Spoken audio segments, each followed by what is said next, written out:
ആനയാങ്കുന്ന് മുരിങ്ങമ്പ്രായിലാണുള്ളത്. മുരിങ്ങമ്പ്രായിലെ ഈ ഓഡിറ്റോറിയത്തിൽ ഒപ്പം എന്നുള്ളൊരു പ്രോഗ്രാം നടക്കുന്നത്. അതായത് കിടപ്പിലായ രോഗികളുടെ ഒരു സംഗമമാണ്. ഫെബ്രുവരി 18-നായിരുന്നു കേട്ടോ ഈ ഒരു സംഗമം നടന്നത്. Aswas palliative care Karassery.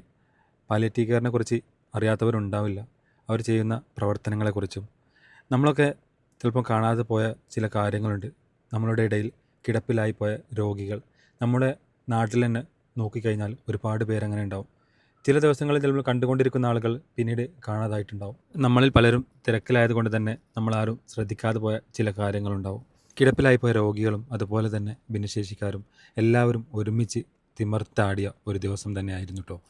ആഘോഷങ്ങൾ എന്ന് പറയുന്നത് എല്ലാവർക്കും ഉള്ളതാണ്. സന്തോഷങ്ങളും എല്ലാവർക്കും വരേണ്ടതാണ്. പക്ഷേ നമ്മളെല്ലാവരും ചിലരെല്ലാം മറന്നു പോയവരെ ഇവരെല്ലാം ഉണർത്തി നമ്മുടെ ശ്രദ്ധയിൽ കൊണ്ടുവരുന്നത് കാണാതിരിക്കാൻ വയ്യ. നമുക്ക് നമ്മുടെ ചുറ്റുമുള്ള പാലിയേറ്റീവ് കെയറിനെ കുറിച്ച് ഒന്ന് അന്വേഷിച്ചാൽ അവർ ചെയ്യുന്ന കാര്യങ്ങളെക്കുറിച്ച് മനസ്സിലാക്കാൻ പറ്റും. നമ്മളിൽ പലരും മടിച്ചുകൊണ്ടിരിക്കുന്ന കാര്യങ്ങൾ അവരുടെ സ്വന്തം കാര്യം പോലെ തന്നെ അവരുടെ സ്വന്തം ആളുകളെ പോലെ തന്നെ ചെയ്തുകൊണ്ടിരിക്കുന്ന പല പ്രവർത്തികളുമുണ്ട്. രോഗികളെ വന്ന് പരിചരിക്കുന്നു, അവർക്ക് വേണ്ട കാര്യങ്ങൾ ചെയ്തു കൊടുക്കുന്നു. ഇതെല്ലാം നമ്മൾ ചിന്തിക്കേണ്ട, അതുപോലെ തന്നെ നമ്മൾ ഒരു വട്ടമെങ്കിലും നമ്മളൊന്ന് പോയി കാണേണ്ട അല്ലെങ്കിൽ നമ്മൾ മനസ്സിലാക്കേണ്ട കാര്യങ്ങളാണ്. ഭിന്നശേഷിക്കാരായ ഈ കുട്ടികളിലും കഴിവുള്ളവരായിട്ട് ഒരുപാട് പേരുണ്ടാവും. അവരൊക്കെ ഒരു പക്ഷേ നമ്മൾ ശ്രദ്ധയിൽപ്പെടാത്തത് കൊണ്ടാണ്. അതുപോലെ തന്നെ ഉണ്ടല്ലോ, രോഗികളൊക്കെ വന്നവരോട് ചിലരോടൊക്കെ സംസാരിക്കുമ്പോൾ അവർക്ക് സംസാരം തീരുന്നതന്നെയല്ല. കാരണം പലർക്കും കണ്ടുകൊണ്ടിരിക്കുന്ന വീട്ടിൽ തന്നെ 4 ചുമരുകൾക്കുള്ളിൽ എന്നും നിൽക്കേണ്ടി വരുമ്പോഴുള്ള ഒരവസ്ഥ നമുക്ക് ആലോചിച്ചാൽ അറിയാം. അപ്പോൾ അവർ പുറമേയുള്ള ആളുകൾ അതുപോലെ തന്നെ മറ്റു നാട്ടുകാരെ മുൻ കണ്ടവരെ അവരോടൊക്കെ സംസാരിക്കുമ്പോൾ അവരെത്ര ഹാപ്പിയാണ്, എത്ര സന്തോഷവാന്മാരാണെന്ന് നമുക്ക് മനസ്സിലാക്കാൻ പറ്റും. ഇവരുടെയൊക്കെ കൂടെ ഒരു ദിവസം ചിലവഴിക്കാൻ വേണ്ടി നിരവധി ആളുകളാണ് ഇവിടെ എത്തിയിരുന്നത്. നിരവധി പാലിയേറ്റീവ് കെയർ പ്രവർത്തകരും അതുപോലെ തന്നെ നാട്ടുകാരും. ഒപ്പനയും പാട്ടും ഡാൻസുമായിട്ട് ഒരുപാട് പരിപാടികൾ ഞാനപ്പോൾ എത്തിയപ്പോഴേക്ക് തന്നെ കഴിഞ്ഞു പോയിരുന്നു കേട്ടോ. ഞാൻ ഏകദേശം ഉച്ചയ്ക്ക് ശേഷമാണ് അവിടെ എത്തുന്നത്. രാവിലെ തന്നെ തുടങ്ങിയിരുന്നു പ്രോഗ്രാമുകളെല്ലാം. നമ്മളൊക്കെ നടത്തി വരാനുള്ള കിച്ചൺ മ്യൂസിക് ഇപ്പോൾ ആരും അങ്ങനെ ചെയ്യുന്നത് കാണാറില്ല. അങ്ങനെ ഒരു കിച്ചൺ മ്യൂസിക്കാണ് കേട്ടോ അവർ ചെയ്തുകൊണ്ടിരിക്കുന്നത്. നല്ല രസമുണ്ടായിരുന്നു. എൻ്റെ പാട്ടും കാര്യമൊക്കെ കോപ്പിറൈറ്റ് വരുന്നതുകൊണ്ടാണ് ഞാൻ പാട്ടിടാത്തത് കേട്ടോ. നല്ല രസവും നല്ല എന്താ പറയുക, എല്ലാ കുട്ടികളൊക്കെ നല്ല പോലെ എൻജോയ് ചെയ്തിട്ട് അവരുടെ മുന്നിലേക്ക് ഈ സ്റ്റേജിൻ്റെ മുൻവശത്തേക്ക് വരെ ഇറങ്ങി വരുന്ന ഒരു കാഴ്ചയാണ് കാണാൻ പറ്റിയിരുന്നത്. വളരെ സന്തോഷവാന്മാരായിട്ടാണ് എല്ലാവരും കാണാൻ പറ്റിയത്. വളരെ സന്തോഷമായി എനിക്കും ഇത് കണ്ടതിൽ. ഈ പാലിയേറ്റീവ് കെയർ അംഗങ്ങളുടെ പ്രവർത്തകരുടെ മനസ്സുണ്ടല്ലോ, അതൊരിക്കലും നമുക്ക് ഒരാളെ പേരെടുത്ത് പറയാനൊന്നുമില്ല. ഒരുപാട് പേര് അറിയുന്നവരെ ഞാനവിടെ എനിക്ക് കാണാൻ പറ്റി. അവരുടെയൊക്കെ പ്രവർത്തനങ്ങൾ എൻ്റെ കൺമുന്നിൽ കണ്ടപ്പോൾ എനിക്ക് വളരെയധികം സന്തോഷം തോന്നി.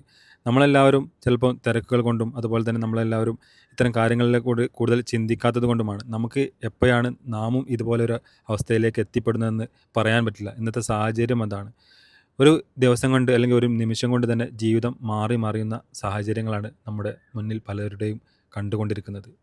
ഒരു ദിവസം ഒരു ഹോസ്പിറ്റൽ കേസ് നമുക്ക് വരികയാണെങ്കിൽ ഒന്ന് പോയി നോക്കുകയാണെങ്കിൽ, ചിലപ്പം ഒന്ന് ടെസ്റ്റ് ചെയ്യുകയാണെങ്കിൽ ചിലപ്പോൾ അതോടുകൂടി തന്നെ ജീവിതം മാറുന്ന പല അനുഭവങ്ങളും എൻ്റെ മുന്നിൽ തന്നെ, എൻ്റെ ഓർമ്മയിൽ തന്നെ വന്നിട്ടുണ്ട്. അതുപോലെ തന്നെ വീണ് പോയവർ, അപകടം പറ്റിയവർ, അങ്ങനെ ഒരുപാട് പേരുകളുണ്ട്. നിത്യരോഗികളായി കിടപ്പിലായി പോയവർ. അവരൊക്കെ ഇതുപോലെ നോക്കുന്ന അല്ലെങ്കിൽ ഒരു അവരുടെയൊക്കെ കൂടെ ഉണ്ട് എന്നുള്ള ഉറപ്പ് വരുത്തുന്ന ഒരു പാലിയേറ്റീവ് കെയർ അംഗങ്ങൾ, അതുപോലെ തന്നെ ഇതുപോലെ പ്രവർത്തികൾ ചെയ്യുന്ന നിരവധി ആളുകളുണ്ട് കേട്ടോ. അവർക്ക് നമ്മൾ കാണാതെ പോവാറുമുണ്ട്. പക്ഷേ ഇതൊക്കെ പുറം ലോകം കാണിക്കണം, ശരിക്കും പുറം ലോകം അറിയണം. നമ്മളുടെ ഇടയിലൊക്കെ ഇതുപോലുള്ള കാര്യങ്ങൾ മനസ്സിൽ ഓർമ്മ വരണം. നമുക്കും ഇതുപോലെ ചെയ്യാൻ പറ്റണം. പല പ്രവർത്തനങ്ങളും വീഡിയോകളിലൂടെ അതുപോലെ തന്നെ റീൽസുകളിലൂടെയൊക്കെ പ്രചരിപ്പിക്കുമ്പോൾ നമുക്കും അത് ഒരു പ്രചോദനമാവാറുണ്ട്. അതുകൊണ്ട് തന്നെ വീഡിയോ ചെയ്യുന്നത് എനിക്ക് തോന്നുന്നത് എല്ലാതുകൊണ്ടും നല്ലതാണെന്നുള്ളതാണ്. നമ്മളുടെ ഇടയിലൊക്കെ ഉള്ള ചിലപ്പോൾ നമ്മളൊക്കെ മറന്നുപോയാലോ വിട്ടുപോയ കാര്യങ്ങൾ നമുക്കൊരു പ്രചോദനമാവും. ഇത്തരം കാര്യങ്ങൾ, ഇത്തരം ആളുകളുടെ ഇടപെടലുകൾ, ഇത്തരം ആളുകളുടെ പ്രവർത്തികളും. അങ്ങനെ ആവട്ടെ ഈ ഒരു വീഡിയോയിലൂടെ നിങ്ങൾക്കും കിട്ടുന്ന പ്രചോദനം. അന്ന് വൈകുന്നേരത്തോടെ കൊട്ടിക്കലാശം കഴിഞ്ഞ് എല്ലാവരും തിരിച്ചു പോവുകയായിട്ടോ. ഓരോരുത്തർക്കായിട്ട് വാഹനങ്ങൾ ഒരുങ്ങിയിരുന്നു. അതുപോലെ തന്നെ അവരെല്ലാവരെയും വാഹനത്തിലേക്ക് കയറ്റി ഓരോരുത്തരായിട്ട് യാത്രയായി. ഒരുപാട് കാലം കിടപ്പിലായി പോകുമ്പോൾ അവരുടെ കൂട്ടിരിപ്പുകാരിൽ അവരും മാനസികമായിട്ട് എത്രത്തോളം വിഷമങ്ങൾ അനുഭവിക്കുന്നവരാണെന്ന് നമുക്ക് ആലോചിച്ചാൽ അറിയാം. അതോടുകൂടെ ഇവരെല്ലാം സന്തോഷവാന്മാരാണ്. ഒരു ദിവസം കൊണ്ട് ഈ സന്തോഷം അവസാനിക്കുന്നതുമല്ല. അവരുടെ കൂടെ തന്നെ പാലിയേറ്റീവ് കെയർ അംഗങ്ങളുണ്ടാവും എന്നുള്ള വിശ്വാസം എനിക്കുണ്ട്. ഞാൻ കണ്ടുകൊണ്ടിരിക്കുന്ന കാര്യങ്ങളും അതുപോലെ തന്നെയായിരുന്നു. എല്ലാവർക്കും നല്ലത് വരട്ടെ. ഇതുപോലെ മനസ്സ് എല്ലാവർക്കും, എനിക്കടക്കമുള്ളവർക്ക്, നമ്മളെല്ലാവരും വിശ്വസിക്കുന്ന ദൈവം നൽകട്ടെ എന്ന് പ്രാർത്ഥിക്കുകയാണ്. നമുക്കെല്ലാവർക്കും ഇതുപോലത്തെ അവസ്ഥകൾ വരാതിരിക്കട്ടെ എന്നും പ്രാർത്ഥിക്കുകയാണ് കേട്ടോ. ഈ വീഡിയോ നിങ്ങൾക്ക് ഇഷ്ടപ്പെട്ടു എന്ന് കരുതുന്നു. നിങ്ങളുടെ അഭിപ്രായങ്ങളും കമൻറ്റ് ചെയ്യുക.